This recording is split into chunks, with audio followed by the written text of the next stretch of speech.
Halo semuanya, selamat datang lagi di channel Julius Kaliaci. Apa kabar kalian? Saya harap kabar kalian baik-baik saja dan sehat selalu. Di zaman modern sekarang ini, kita sudah banyak sekali dimudahkan ya sebagai pesepeda dengan teknologi yang semakin hari itu semakin inovatif saja. Nah, contohnya adalah dengan adanya smart band dan smartwatch. Smart band dan smartwatch ini sangat berperan penting dalam membantu kita memantau olahraga bersepeda kita, bahkan memantau fitur-fitur kesehatan lainnya. Contohnya apa saja yang bisa kita gunakan dari hasil pemantauan dari smart band ini? Ini saya menggunakan smart band merek Huawei Smart Band 9 dan ada juga Huawei Smartwatch GT, dan saya sudah terbiasa dengan ekosistem dari Huawei ini walaupun saya menggunakan smartphone mereknya Xiaomi. Sebenarnya untuk smartwatch dan smartband dari Huawei ini terjangkau dan fiturnya lengkap, ini yang bikin saya suka. Untuk smartband dan smartwatch ini itu sudah berkembang sangat pesat ya. Kalau dulu jam tangan itu cuma bisa memantau jam, lalu berikutnya ada sensor pedometer untuk kita menghitung langkah, kemudian berkembang lagi ada sensor PPG atau sensor untuk menghitung denyut jantung, lalu sekarang sudah berkembang lagi smart band dan smartwatch itu bisa untuk memonitor kuantitas bahkan kualitas tidur kita. Kalau yang dulu itu cuma berapa jam kita tidur, sekarang itu bisa melihat bagaimana kualitas tidur kita. Ada skornya juga nih, keren banget kan? Jadi kita tidur deep sleepnya berapa jam, light sleepnya berapa jam, kita bangun berapa kali dalam sekali tidur. Kemudian juga ada kualitas-kualitas lainnya yang bisa dipantau. Selain itu, smartwatch dan smartband sekarang itu sudah ada fitur seperti mengetahui stress level pada tubuh kita. Stress level ini berguna untuk kita mengetahui tubuh kita itu seberapa capek, seberapa siap dalam kita olahraga. Nah, contohnya adalah stress level jika kalian stress levelnya low dan normal. Ini sangat cocok sekali untuk kalian bersepeda dengan intensitas tinggi, jarak jauh, kemudian juga menanjak. Tapi jika stress level kalian ini di medium atau sampai high, maka ini tidak direkomendasikan untuk olahraga yang berat. Nah, bagus banget kan?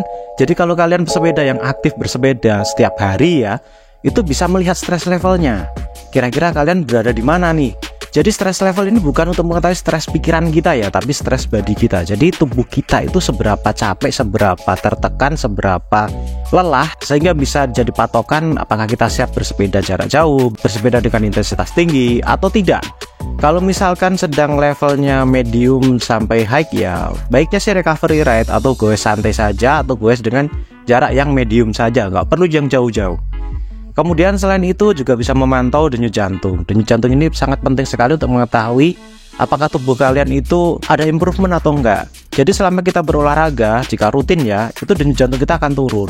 Kalian bisa melihat dari resting heart rate. Jika trennya turun, maka itu berarti ada peningkatan kualitas dari olahraga kalian, bisa mengakibatkan denyut jantungnya turun. Kenapa kok bisa turun ya?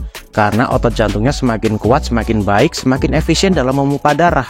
Dan ini ditemukan pada teman-teman pesepeda yang rutin berolahraga dengan intensitas yang moderate. Selain pemantauan tersebut, sebenarnya banyak banget manfaat dari smart band dan smartwatch zaman sekarang ya. Itu ada yang namanya running ability index, kemudian ada VO2 max, kemudian juga ada training load. Banyak banget monitoring yang untuk kalian para pelari jika menggunakan smart band dan smartwatch. Ini baru satu merek. Di merek lain seperti Garmin itu juga banyak banget fiturnya seperti baterai level gitu kalau nggak salah ya. Itu coba kalian yang pemakai Garmin mungkin bisa tuliskan di komentar itu Garmin itu seberapa keren sih. Kalau saya lihat itu teman-teman yang pakai Garmin memang keren-keren sih. Keren looknya, keren juga data analisnya. Wah, itu cocok banget sih ya. Kemudian untuk smart band dan smartwatch ini saya gunakan sebagai pendamping dari Cyclocom saya. Cyclocom itu adalah speedometer sepeda ya. Di situ sebenarnya udah lengkap, ada data denyut jantung, ada data cadence atau jumlah kayuan per menit, kemudian juga ada data jarak, kecepatan dan sebagainya.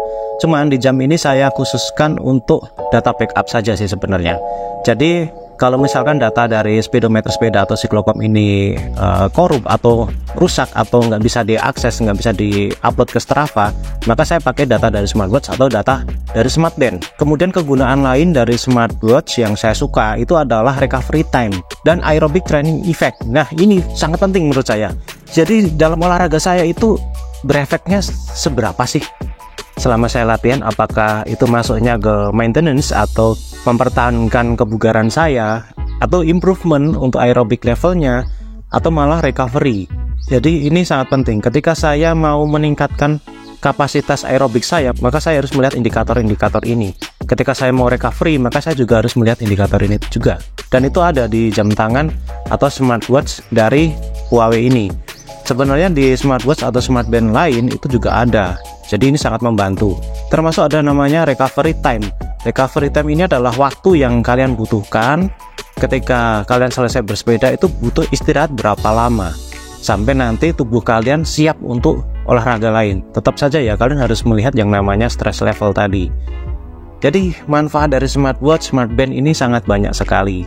Untuk kalian yang belum memakai sih, saran saya kalian bisa membeli yang murah-murah dulu, atau kalian bisa nanti cari review di Google atau di YouTube mengenai smartwatch atau smartband yang mungkin bagus untuk pesepeda. Kalau saya sih rekomendasi tetap Huawei, Xiaomi, atau ke Garmin sekalian juga nggak apa-apa. Cuman kalau misalkan kalian budgetnya terbatas, mungkin 500-an ribu ke bawah, ya bagusnya sih ambil Huawei atau Xiaomi. Itu sudah lengkap sih dibandingkan dengan Samsung atau produk yang lain. Karena saya sudah pernah pakai Samsung dan saya nggak puas.